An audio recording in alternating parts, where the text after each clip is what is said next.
Thank you so much. And hopefully this is my first visit of many.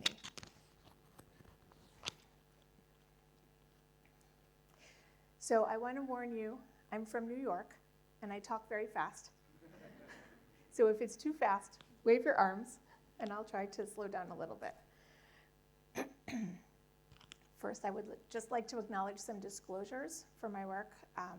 We do have a company for people who want to use the MChat in business, and I have some other conflicts here.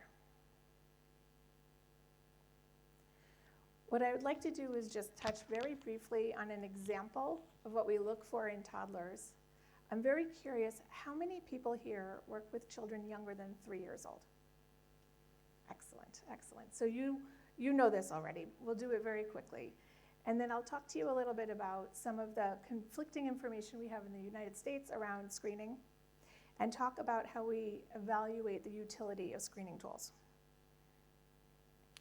I want to say for just a minute, our Autism Institute at Drexel University was the very first autism research center to focus on public health science.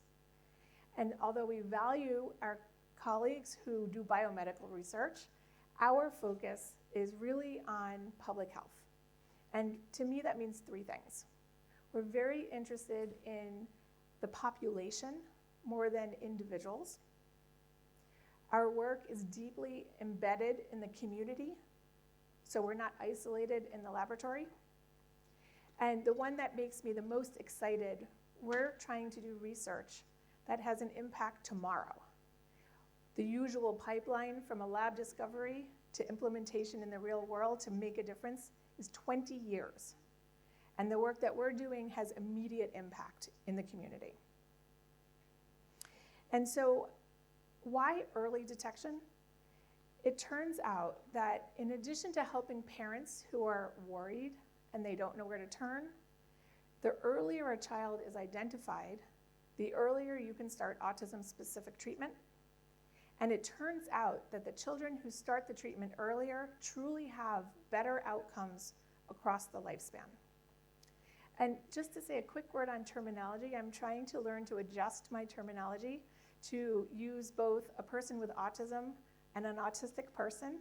It's very different from how I was trained, and so you'll hear me try to use different terminology to be respectful of the different preferences in the community. So I'd like to show just a couple quick examples of how we are looking for these signs, and since so many of you work with young children, you'll be familiar. And I'll ask if anybody is recording, please don't record our videos. The families gave me permission to share them with you, but I keep control of them. This first child came in because the mother was worried about autism, and you'll see very quickly he does not have autism. Pay attention to how in just a few seconds he uses more than 6 or 8 strategies to engage with me. I'm off the camera, I'm holding up the balloon in the ADOS, and I'm about to let it fly through the air. And look, see if you can count how many different strategies he uses to engage in this with me.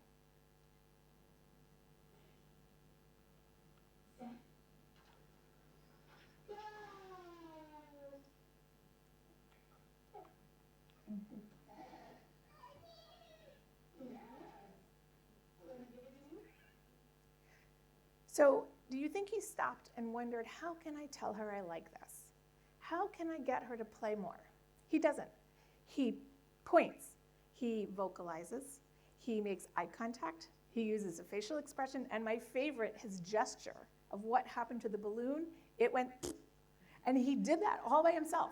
Nobody coached him, nobody taught him, and it was effortless, and guess what? I picked up the balloon and we did it again. Now, in contrast, this little one came in, and this one is with the bubbles instead of with the balloon. Oh, can somebody turn the lights down? Sorry. Hopefully you can see. This little one, you'll hear, he doesn't make any sound, and he doesn't engage with me. He likes the bubbles, but they finish, and he doesn't know what to do. So he picks up something else to distract himself. and I try to prompt him. I hand him the bubble toy. He looks at it. He doesn't look at me. He doesn't give it back to me. I prompt him. I'm signing, and I'm talking, and he's not able to engage. So these are two very obvious differences. But the question that I used to get all the time is, how can you tell the difference between a global delay and autism? So let me show you this little one. She's more than 2 years old.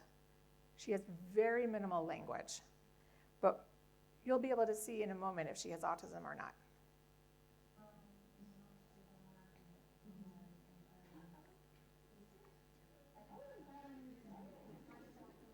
The bubble popped on her toe, and so now she goes to her mother. So she was very clearly engaged, first with the examiner, and then it was so funny, she had to go show her mother. And she didn't talk much. She said, "Mama," but that's it. She just used her tone of voice and holding her toes up for her mother to help her mom understand why this was so funny. So she had pretty significant delays. Her cognitive levels were very behind, but her social engagement was intact. And so those are the kinds of things that we look at when we're trying to make this early diagnosis. And why is early so important? Well, most parents are concerned before the second birthday. They may not know what is different about their child, but they're worried something is not right. And it turns out that their concerns are accurate. So 20 years ago when we started this work, many professionals thought that parents didn't have good reporting. They didn't know what to look for. They were overly concerned, and there was this wait and see attitude. It's not true. The parents, their concerns are valid, and we need to listen to them.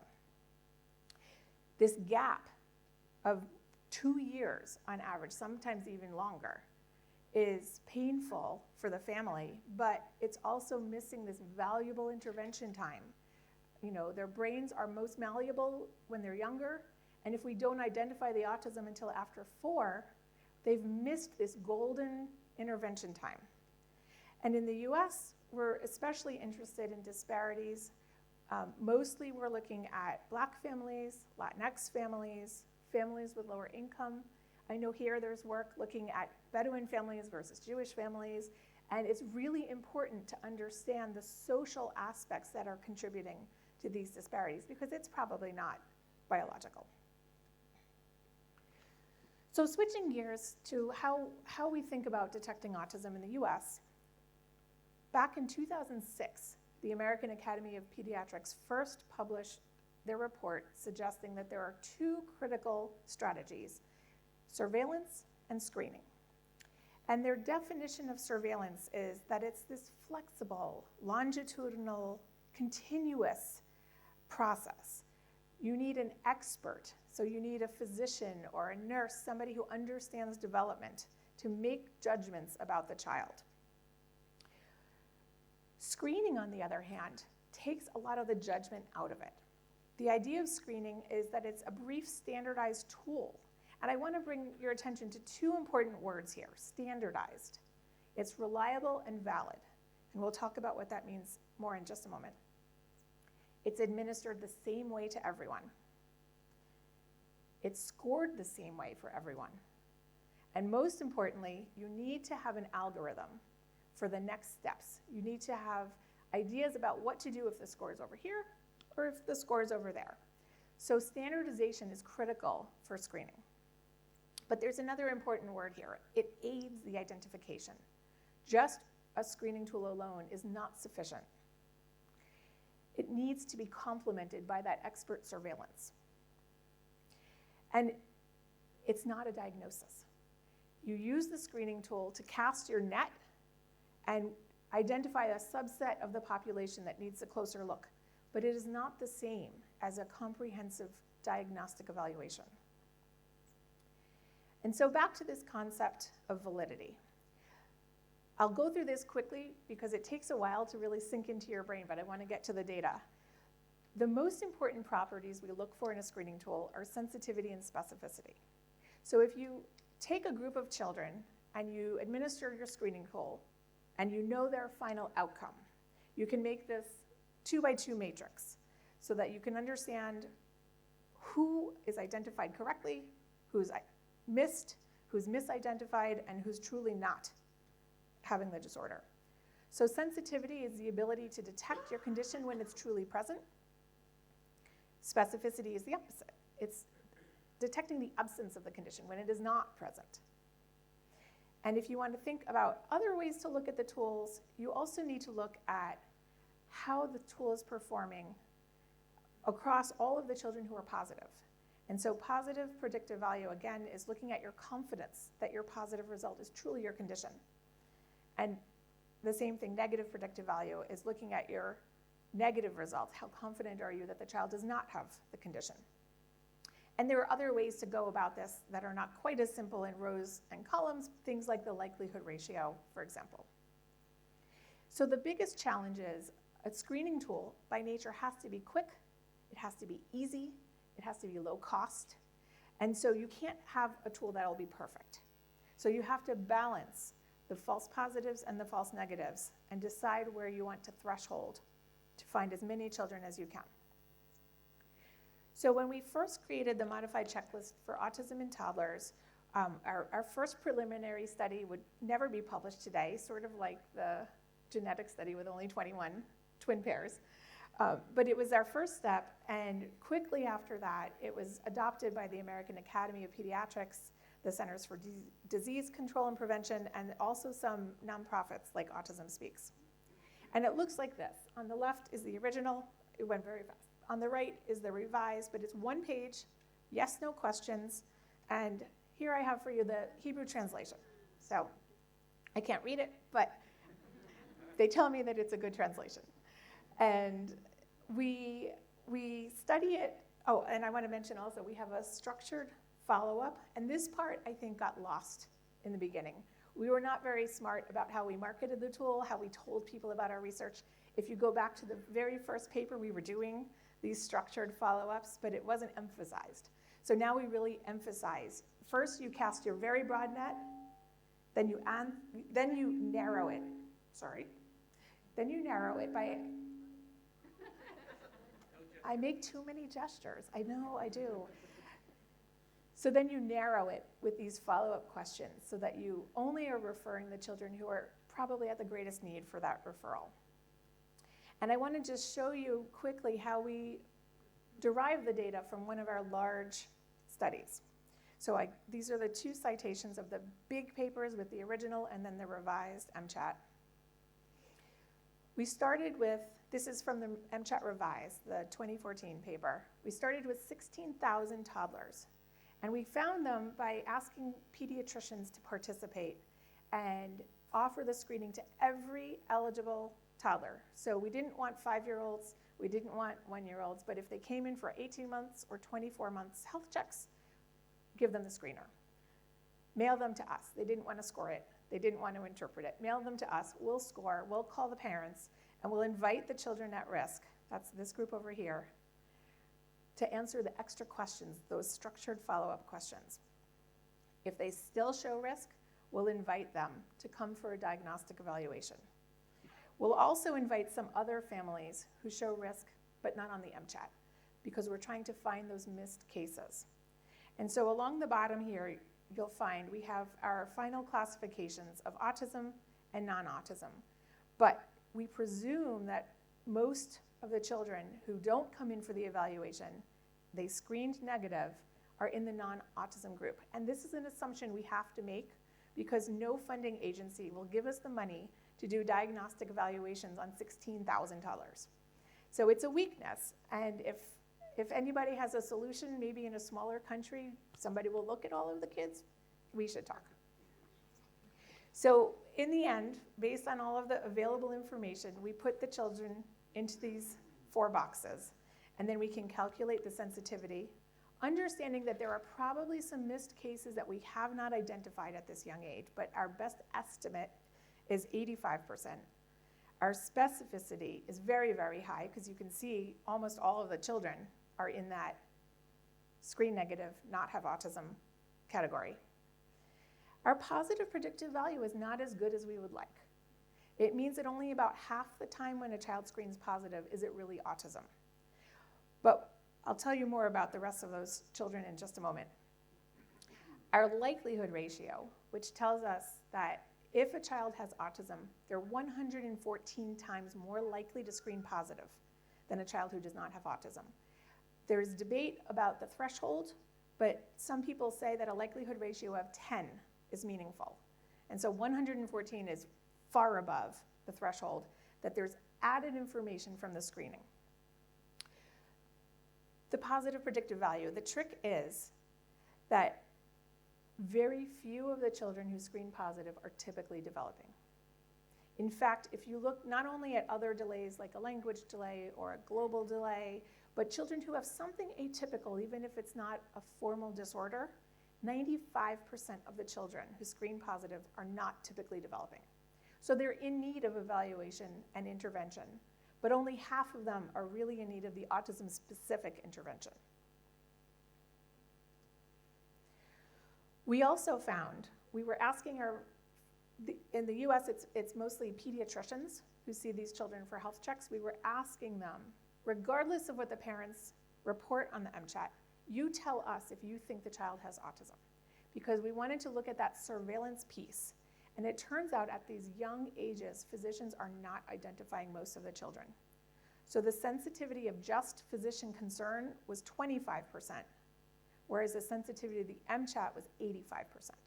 And so this tells us that that expert opinion is too difficult when the children are very young. Their health checks are very short, 8 minutes on average for a health check. And it's not the best environment to measure the kinds of things we're looking for. The children aren't happy and playful because they know that somebody's going to stick them with sharp things and poke them and prod them, and they don't like it. And so they're not so friendly, they're not so social. So it's hard to have a good baseline when you only see the kiddos for 8 minutes outside their usual environment. And so what this tells us is that the parent report is truly critical for the earlier identification. One of the things that I was most excited about from this study is that in our study with standardized screening and immediate follow-up, we lowered the age of diagnosis by 2 years compared to the national average. And so these children who are identified around the second birthday have so much more time in early intervention to start to catch up to their peers, to start to learn the communication and the social engagement skills that are not coming naturally to them. And hopefully at the end I'll have a video to show you if I don't run out of time. So this paper is the one that we used to derive our algorithm. And so we made it very, very simple so that it would be easy for professionals to use. And we made the MCHAT freely available for anybody who wanted to use it for clinical use, research, and educational purposes. And we followed this green light, yellow light, red light kind of prescription so that you don't need to follow up if the child scores below 3 unless something else suggests that the parents may not be reporting risk signs. At the bottom, the red light, if it's a very high score, just go immediately to evaluation and early intervention. But in the middle, if you want to have higher positive predictive value, if you want to get closer to that 50% instead of less than 10%, you have to ask those follow-up questions. And if you instead override it with clinical judgment, you will miss a lot of children. If you make up your own questions, there's no standardization. So you're no longer doing screening. You're using a mix of a little screening and a little clinical judgment. But if you use the structured follow-up, it will weed out a large number of children who don't need to be seen with very little impact on the sensitivity. So one of the things that I'm most excited about when I come to a country like Israel and I get to meet people who are doing similar work is how many people around the world have been using the MCHAT in research. And there are now more than 115 articles. And we're in the middle of a meta-analysis. So we picked very, very rigorous inclusion criteria for the meta-analysis. We have 50 papers. It's very, very exciting. We have 50 papers, and I don't have the results yet. We're about to do the analysis, but we're getting a couple of unpublished data sets from a few scientists. But just to give you an example of some of the work, and I can't highlight all of it or I would need 4 hours instead of 45 minutes. But my colleagues in Spain were among the first to replicate our US studies in large samples. And although there were some differences, they didn't have quite as much ability to detect the missed cases, the cases where the parents did not report risk on the MCHAT. They had a lot of similarities in their findings, which was really rewarding. Our colleagues in Japan added some line drawings to help parents with the more difficult questions. This one is about pointing to show interest. So to differentiate it from pointing to request. Some other people have added more drawings since then. And I just want to point out that there may be more, but I'm aware of 2 papers from here in Israel that use the MCHAT. I heard from Ayelet yesterday. She was very sorry she couldn't come here today, and she doesn't know that I put her paper up on the slide. But here at Ben Gurion is another rigorous paper that has used a combination of screening and surveillance to better understand how the maternal and child nurses can identify autism risk during these young health checks. So is Orly in the audience? Excellent. So if you have questions, you can ask Orly. I want to mention also, because disparities are a huge problem, in the US, I'm very familiar with the types of disparities, but I think really they happen everywhere. There are a few important things that I wanted to just point out. For a long time, there's been shrinking disparities in the age of diagnosis by race in the US, and it's much better now. But back in 2014, when we published this paper, it was more than a year's difference. And in our data, with the standardized application of asking the questions the same for everyone, the same follow-up for everyone, we reduced the disparity in age of diagnosis to 1 month, which is negligible. It's very exciting. We'd love it to be 0, but that was a big finding. We also found that when you administer just the initial yes-no questions, there are differences by the education of the mother.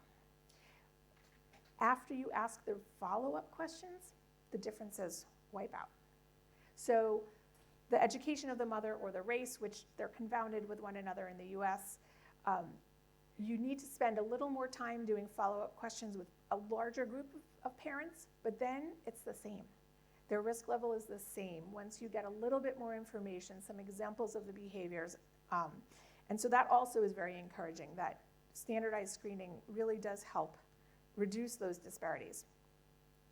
And in the US, when we first started to test electronic administration of the questionnaires, people said to me, "You're crazy. You can't do this in a busy city clinic where the parents don't have a lot of education. They won't know how to use the computer. They won't know what a drop-down menu is." It's not true. Even back when we did this, which was 10 years ago now, the parents knew. And it turned out the clinic was missing so many children. They thought they were giving the questionnaire to every parent and collecting every single one back. But when we switched from paper to electronic, our data collection went up by almost 60%. And we checked the patient population, the number of children seen didn't change. So the electronic administration makes it easier to follow the standardization. I also want to mention a newer paper that we published about a year ago. In this study, we were curious, can you go younger than 18 months? Everybody thought, you don't want to wait until 18 months, find the autism younger. And we actually were very skeptical. We thought, it's going to be too hard. We thought the false positives would go up through the roof. And it turns out, and we didn't use the MCHAT down to 12 months. We used 2 other published measures, the infant toddler checklist and the first year inventory. And it turns out that actually, we found children at 12 months. We were so surprised. And the positive predictive value is lower, but it's not as low as we thought it would be. And one of the most interesting findings, it doesn't matter if you start at 12 months or 15 months or 18 months, 2 screenings is better than 1, because it gives the parent time to think about some of the questions that they answered. Maybe they observe it a little more closely, Maybe they're watching their child develop and getting more ready to tell you the second time. But even if you start at 18 months, the sensitivity improves and the false positive rate does not go up, which was wonderful. 'Cause again, we don't want to double the false positives by screening twice.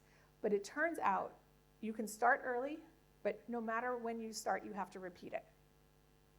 And we're actually developing a new version of the MCHAT for children entering school, because as I'll show you in a minute, even at 24 months, you cannot find all the autism. It is not possible. And so we're developing the MCHAT S for school, for children who are entering school, to try to identify the children who've been missed earlier, either because they didn't have access to screening, or perhaps their autism was not measurable levels yet. And I'll say more about that in just a minute. But this is a new exciting area of work that will take us a little while, to get published. So when we think about sensitivity, it's not a static number. You can't come up with one number that is the sensitivity for a tool. You have to think about the population, you have to think about the setting, and you also have to think about how parents are going to be ready and able to report about their child's behavior. You have to think about how cases are confirmed. So data registries that just look at medical information are very different from rigorous research evaluations, which have a more narrow definition. And I think most importantly, you have to think about whether your measurement is concurrent or prospective.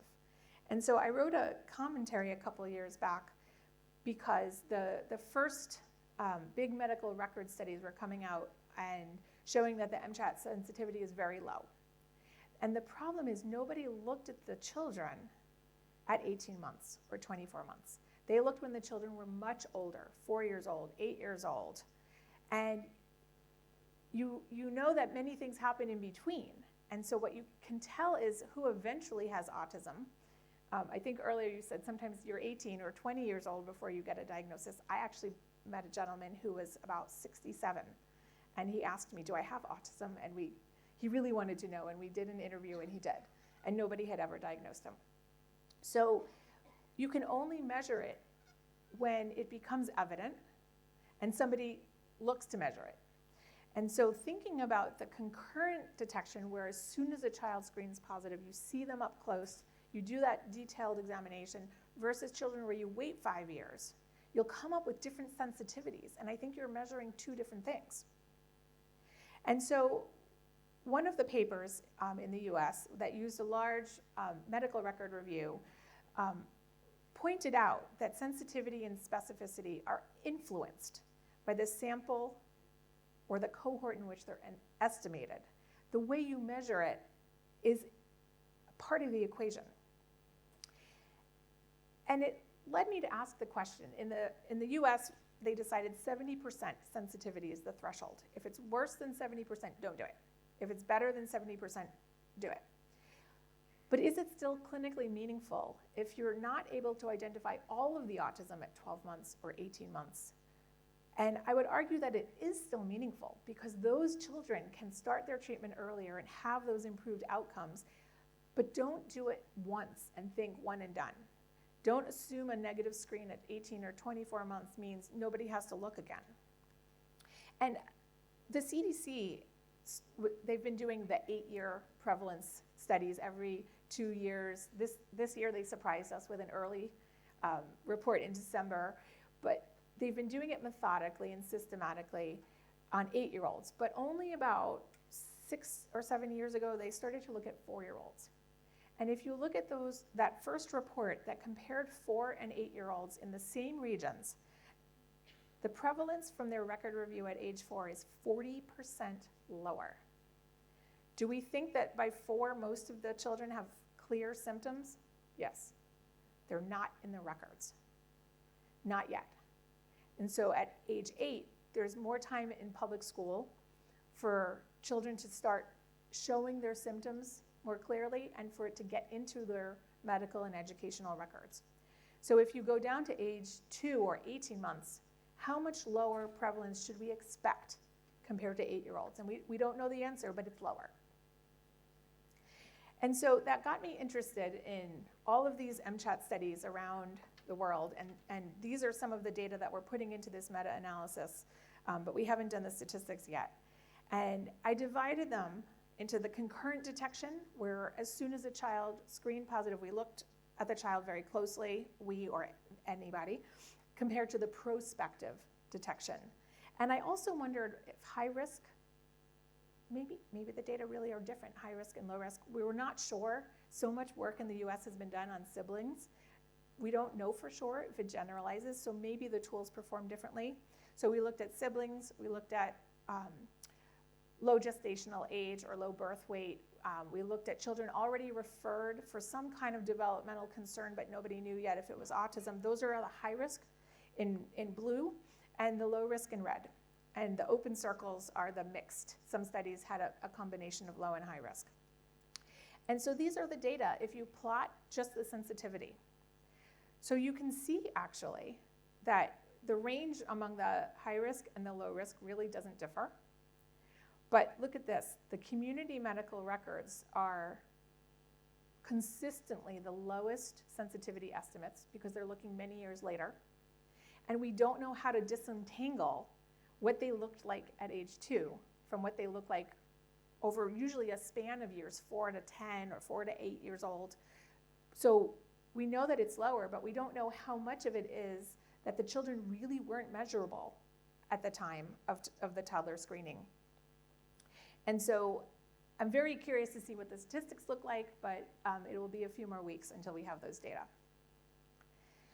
So the next thing I want to just mention is that in the US, the American Academy of Pediatrics was really trying to get routine, universal screening into every pediatric checkup. They were struggling, and then came a big blow. There is a task force that is appointed by Congress that evaluates preventive medicine, and they're very, very conservative. Every single pediatric thing that I've been able to dig up, in the beginning, they did not recommend it. So the newborn heel stick to check for genetic and metabolic disorders, in the beginning, they did not recommend it. It took years of data for them to change. And so they basically said, there is evidence that screening detects autism. There's not enough data, but we think the harms from screening are low. But there's inadequate evidence of the benefits, because although we know that children who get early intervention improve, those studies did not recruit children from universal screening. And so I said, duh, connect the dots. Screening, early intervention, you're really going to tell me there's no connection because we didn't first screen and then treat the children. And like many other people, I was pretty mad.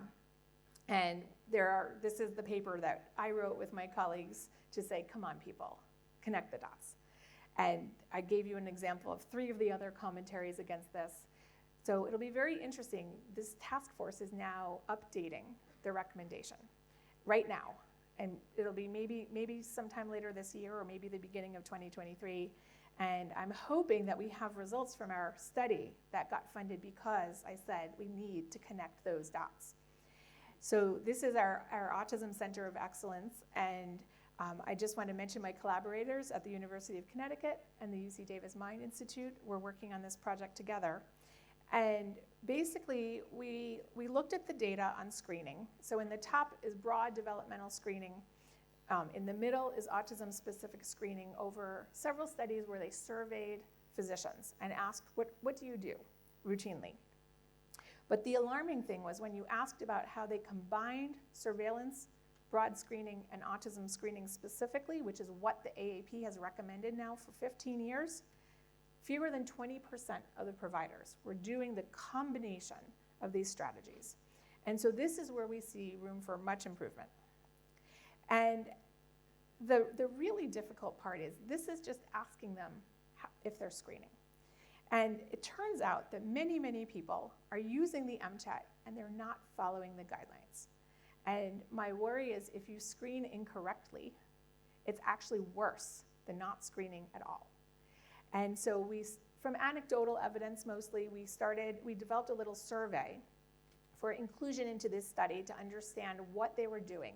And if a physician was already doing beautiful, standardized screening combined with surveillance and referring the positive screens for evaluation, they would be excluded from the study because we wanted to randomize, 5 minutes, yes.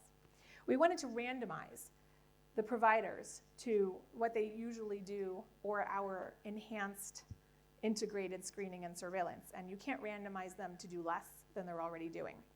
So remember this for a second and see if you can guess how many providers were not eligible because everything they were doing was right. Because it turns out these are some of the mistakes that they're making. Sometimes they change the answers that the parents give because they don't trust the parents, really. Sometimes, if you can see the red line, sometimes they edit the questions. They change them. Sometimes they only give 5 of the questions. 20 questions is too long. I'll just pick my 5. One provider handed the parents a completed MChat and said, tell us if anything's wrong about your child. Really bad standardization. Very few providers were using the follow-up. And actually, I was excited in our review of the articles for the meta-analysis. I was really wondering, would only 5 or 10% of them use the follow-up? A lot of the studies actually are using the follow-up now, which is a big improvement. In the community, not so much. But the biggest challenge was they weren't connecting the dots. They were looking at a positive screen and overriding it with their clinical judgment. If you don't follow the algorithm and make the referral, you're not really screening, right? There's no point in taking the measurement if you don't act on the atypical results. And so it turns out, actually, this was the most important factor that distinguished standardized screening from not standardized screening. When we asked them the question, do you refer children who screen positive? Only 23% were routinely referring if the screen was positive. And this was really disheartening. The inconsistent, at least, they were sometimes referring. If the surveillance and the screening agreed, they would make the referral. But if they didn't see the clear symptoms, they would not make the referral. So we interviewed pediatric providers around all 3 university sites for inclusion. 1 provider was excluded for doing everything following standardization, which is, again, I think it's a good snapshot of how the community implementation is so important, because when we can regulate it in a study, that's fine, but if people don't use the same approach out in the community, it's not as meaningful. And so what we developed for this study, and again, I don't have all of the results because it's a longitudinal trial that will run until probably the end of 2022. We said the providers in our experimental group had to be universal, and we were now measuring, based on their billing records, the number of children to see how well they're complying. It's so-so. It has to be standardized, no editing. So we used our computer so that they can't change any of the questions. And they have to avoid those errors. Most of all, they have to encourage all of those screen positive cases to attend the evaluation. But again, we got the results directly, in addition to the provider looking at the results, so that we weren't relying on them to refer the families, because we know that that's their biggest struggle. And so again, this trial, unfortunately, COVID has really disrupted the longitudinal part of the study, but I'm still very hopeful that we'll have some clear data connecting the primary care health check through the diagnosis, through a year of evidence-based early intervention. And then we'll be doing our final outcomes when children turn 5 and are getting ready to approach kindergarten, with the hope that we'll see that the children identified earlier are much more prepared for kindergarten, need fewer supports to attend kindergarten, compared to the children who are detected later. And we think that the bulk of the early detected children will come from the experimental group with the very carefully standardized screening, and in the usual care group, where it's mostly relying on surveillance and not so standardized screening, we think that the children will be older. So I want to end, just before I give you my concluding summary, with an example of the kind of child, the kind of progress that we think every child deserves the chance to try to make this much progress. I don't think every child can necessarily achieve this kiddo's goals, this kiddo's progress, but we want to make sure that every child has that access to the early intervention. So now he approaches my friend who's doing the filming, and he wants to draw her into the play. So I have to say, I've seen this movie, 400 times, and every time I get goosebumps, but it's even better now because last week, I've never met this little boy. I've just seen this video that my collaborator recorded. Last week, I got an email from his father, and he had found out who I was through Louise, who was taking the video, and he was just calling her to ask her a question, and she said, I've been thinking of you. I've been watching your footage, wondering if we can do an update about Wells. So this spring, Wells is graduating from high school and applying to college. And super exciting for me, he applied to Drexel because he wants to study computer gaming, which is now a college major, how to make computer games. And I said to the father, I would love to meet you. Come back and visit. They visited the campus a few weeks ago, and I didn't know, and they didn't know that I was at Drexel. And I said, come back and visit again. I would love to meet you. And the fact that this little boy is going off to college, I don't think he would be able to do that if he hadn't had that early intervention at age 2. And so what I want to do is make that accessible to everybody. So the take-home messages. We know that screening will identify many, but not all toddlers with autism. So don't screen once and think you're finished.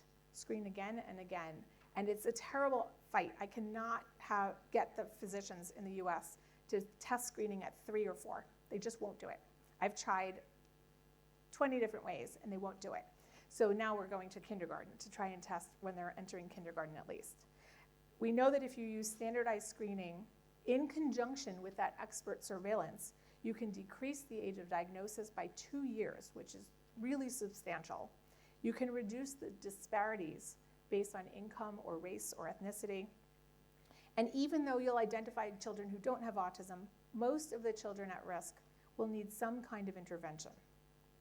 But there's so much work to be done. The implementation is still really lagging. Using tools correctly in the community is so important. And we're working on that evidence to directly connect the screening to the positive outcomes. But we may have to do it again without COVID interfering. We'll see. And I couldn't possibly stop without acknowledging so many collaborators, and they're not even all here, but many are my former students, many are my collaborators across the different universities, and I'm happy to chat with people at the coffee hour because I know we don't have a lot of time, but thank you.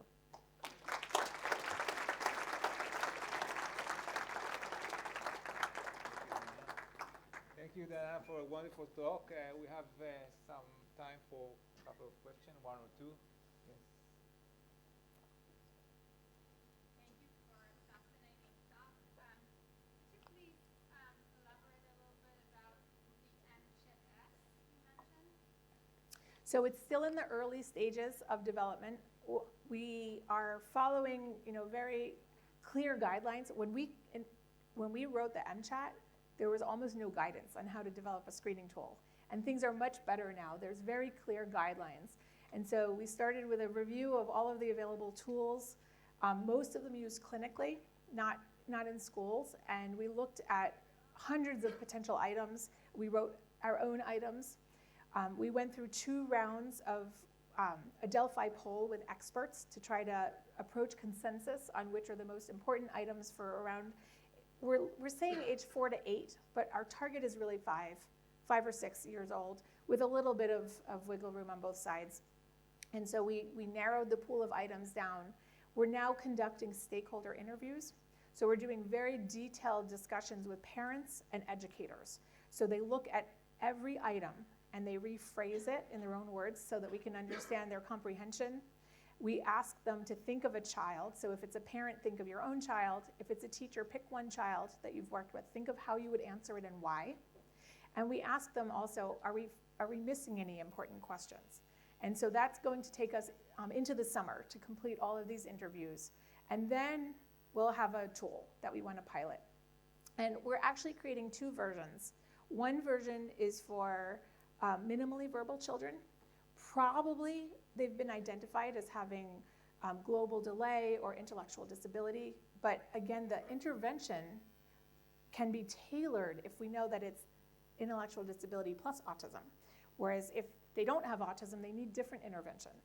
And then also a version for verbally fluent children who probably, if they have autism and they've not been diagnosed, they probably have a lot of strengths that have masked some of their challenges, or they have challenges as the social demands increase and they have to have more sophisticated integrated skills, but they were able to do the more simple social engagement skills when they were 2 or 3 years old. So we have 2 versions. We thought we might need different questions for parents and teachers, but our expert consensus was no, use the same questions for the parents and for the teachers. But we'll definitely have the 2 versions based on the verbal level of the child. And so by fall, we'll be pilot testing, just looking at some simple things like convergent validity and test-retest reliability. And if it still looks promising, the next step after that is to do a big trial where we actually evaluate many of the children who screen positive and a small set of children who don't screen positive to evaluate the sensitivity and the specificity. So unfortunately, that takes a long time, but stay tuned. We're working on it. Unfortunately, we don't have any more time for more questions. You can catch Diana and during the break and ask her. And thank you again. It was a wonderful talk. Thank you.